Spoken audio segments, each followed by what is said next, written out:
یہ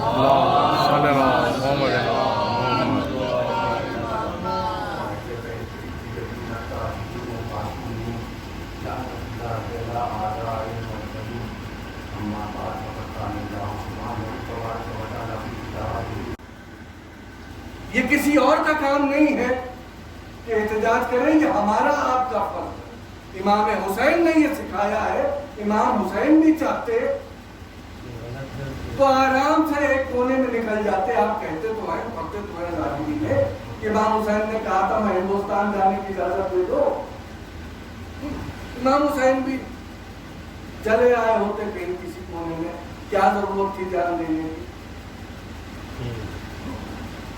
کیا ضرورت تھی جان دینے کی؟ کل میرے بڑے بھائی نے ہولوکاسٹ کا ذکر کیا، ہولوکاسٹ اور کربلا۔ بچوں کو سمجھا دو چلو کہ ہولوکاسٹ کہتے کسے؟ ہٹلر نے جو یہودیوں کو جرمنی میں پکڑ پکڑ کے مروایا تھا اسے ہولوکاسٹ کہتے ہیں۔ ہولوکاسٹ وہ جو ایک بہت ہی عجیب و غریب قتل و غارت کا معاملہ ہو، لیکن جب ہولوکاسٹ کا ٹرم ہم استعمال کرتے ہیں تو اس سے مراد وہ ہوتی ہے تو ہٹلر نے کیا۔ یہودی بچ بچ کے بھاگتے تھے، گھروں میں چھپتے تھے، یہاں تک کہ جو زمانے میں برلن اور جرمن کے شہروں میں جو نالیاں جو انڈر گراؤنڈ ہوا کرتی تھی اس میں جا کے چھپ جاتے تھے، وہاں سے پکڑ پکڑ کے نکال کے اپنے رنگ و بھیس بدل دیتے تھے، لیکن ان کو پکڑ کے گیس چیمبر میں بھیجا جاتا تھا وغیرہ وغیرہ۔ یہ تھا ہولوکاسٹ، جہاں چن چن کے ایک پرٹیکولر قوم کو ختم کرایا گیا تھا، جبکہ وہ قوم بچنے کی کوشش کر رہی تھی۔ یک طرفہ ظلم تھا،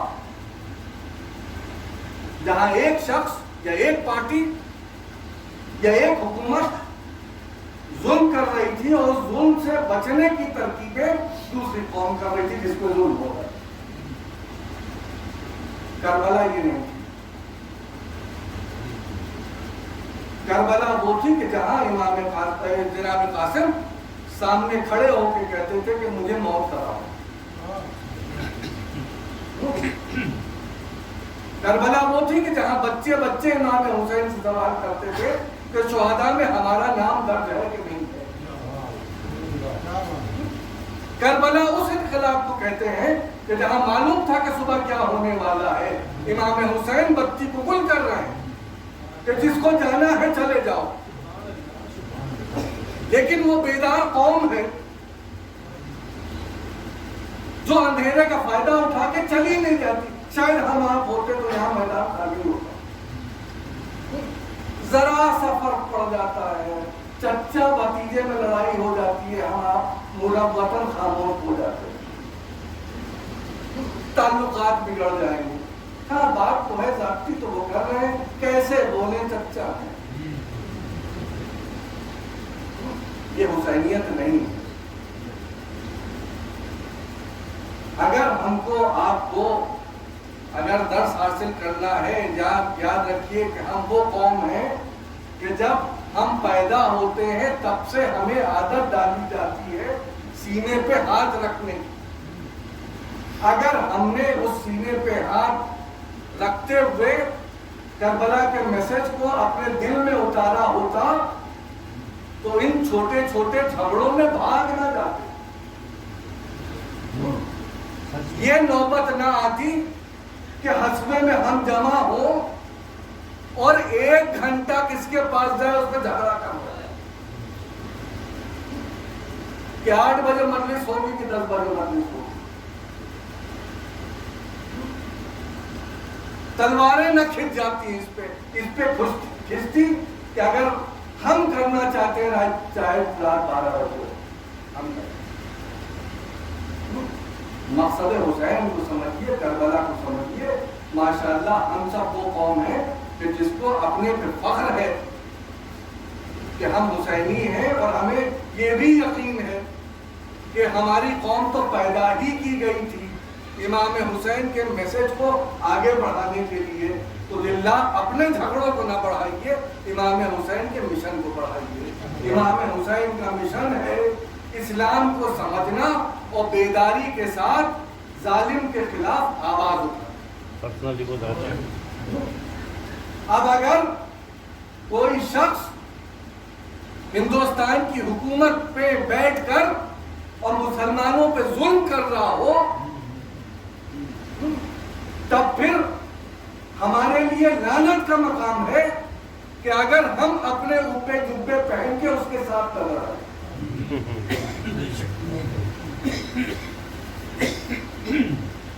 آپ نے حسینیت کو طاق پہ رکھ دیا۔ میں کسی کا نام نہیں لے رہا، میں کسی کا وہ نہیں کر رہا، لیکن اپنے آپ سمجھیے۔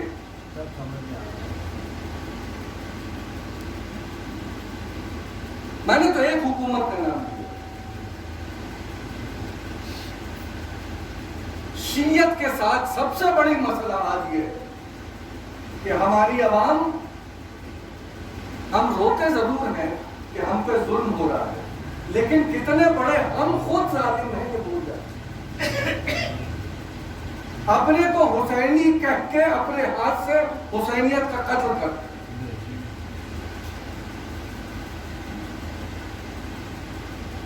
اگر 2 مہینہ 8 دن چھوڑ دیجیے، صرف انہی چند دنوں میں ہم امام حسین کے اس مشن کو، جو انقلابی مذہب ایک تعلیم ہے، اس کو ہم خود بھی سمجھ لیں اور دوسروں کو بھی سمجھا دیں، شاید یہی ایک ہمارے لیے بہت بڑا ایک حسینی ہونے کا تمغہ۔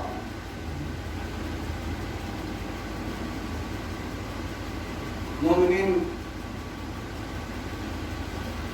اسوا جہاں ہم سب یہاں مقیم ہیں، ایک بڑی پرانی بستی ہے۔ انشاءاللہ کبھی موقع ملا تو میں یہاں کے عزاداری پہ بھی کبھی آپ سے گفتگو کروں گا کہ کن حالات میں اس عزاداری کو یہاں قائم کیا گیا تھا اور کیسے کیسے کیا۔ اس کو آج آپ بڑے آرام سے یہاں ادا کر رہے ہیں، بڑے آپ کے پاس فیسلٹیز ہیں جس پہ آپ کر رہے ہیں، ماشاءاللہ جنریٹرز بھی ہیں آپ کے پاس، پانی کا بھی معقول انتظام ہے، بجلی بھی ہے۔ شاید ہی کوئی ایسا مسئلہ ہو جس سے ہم لوگ دو چار ہو رہے ہیں، لیکن یہاں تک پہنچنے میں جو صعوبتیں ہمارے بزرگوں کو ملی ہیں، اس کے لیے ان کو سلام۔ ہم نے ان کے عزاخانوں کو، اتنے خوبصورت عزاخانے ان کے نہیں کیے، بڑے چھوٹے چھوٹے عزاخانے، کچے عزاخانے، چھت کی جگہ چھت گیری والے عزاخانے، لیکن خلوص دل سے عزا کرتے۔ آج ہمارے ماشاءاللہ سب کے پاس بڑے عمدہ پکے عزاخانے ہیں، عزاخانوں میں بھی ہر سامان مال بڑا عمدہ قسم کا ہے، لیکن آپس میں کمپٹیشن نہیں ہے، وہ خلوص نہیں ہے، امام حسین کی فکر نہیں ہے۔ امام حسین نے کیا کہا تھا اس کو شاید ہمیں معلوم بھی نہیں ہے۔ ہمیں یہ معلوم ہے کہ ہمارے بڑے بھائی مسعود الحسن ہیں، دیکھیے ان سے اچھا ہی ہمارا ہونا چاہیے، وہ ہم پہ سبقت کا پاتا ہے۔ تو یہ کمپٹیشن جو ہم کر رہے ہیں، یہ اسلامی کمپٹیشن نہیں ہے۔ اپنی انا کو، اپنی پوزیشن کو، اپنے جو بھی آپ کا رتبہ سال بھر رہتا ہے، اسے آپ اپنے جہاں جہاں رہتے ہیں وہاں چھوڑ دیجیے۔ یہاں کے اوپر صرف فضائے حسین میں ہم شامل ہیں، مقصد حسین کو سامنے رکھیں، انقلاب کی بات کریں۔ انقلاب کی بات صرف وہی کر سکتا ہے جو پہلے اس کو سمجھ چکا ہو کہ اسلام ہے کیا۔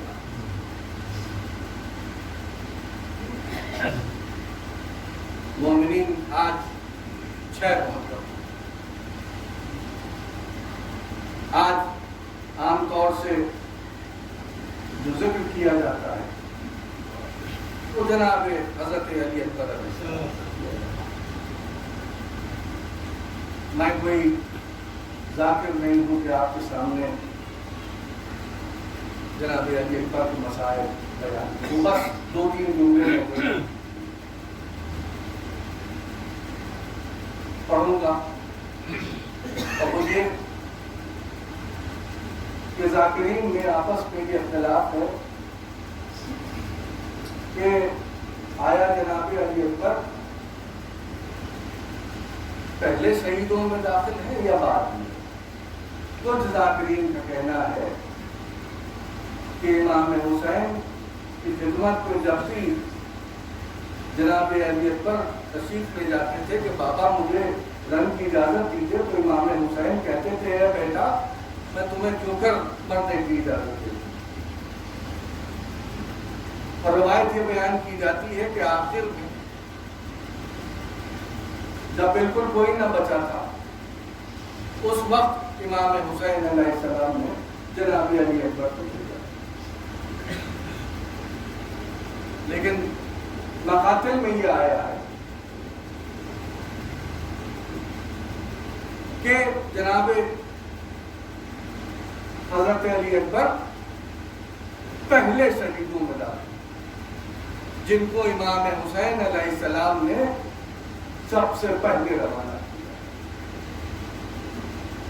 ہم امام حسین کو اپنا جیسا سمجھتے ہیں کہ اپنے لخت جگر کو بیٹے کو پیسے جنگ کو بھیج دیا ہوگا، لیکن ہاں میرا دل کہتا ہے کہ وہ مقاتل جو یہ بیان کرتے ہیں کہ امام حسین علیہ السلام نے حضرت علی اکبر کو سب سے پہلے روانہ کیا ہوگا، آخرکار امام حسین امام وقت ہے، کیسے ان سے برداشت ہوتا کہ اسلام کی قربانی کے لیے اپنے جوان کو وہ بچا کے رکھیں اور دوسرے جوانوں کو شہید کریں۔ ہاں مومنین، ہم آپ سب جان کرتے کرتے ایک طریقے سے تھک گئے تھے، امام حسین کے پاس واپس آئے، کہا ہے بابا اس قدر پیاس لگی، اسلام نے اپنے بیٹے سے کہا ہے اکبر اپنی زبان کو میرے منہ میں دے دو۔ ہاں روایتیں بتاتی ہیں جب علی اکبر نے اپنی زبان کو اپنے بابا کے دہن میں دیا تو فوراً واپس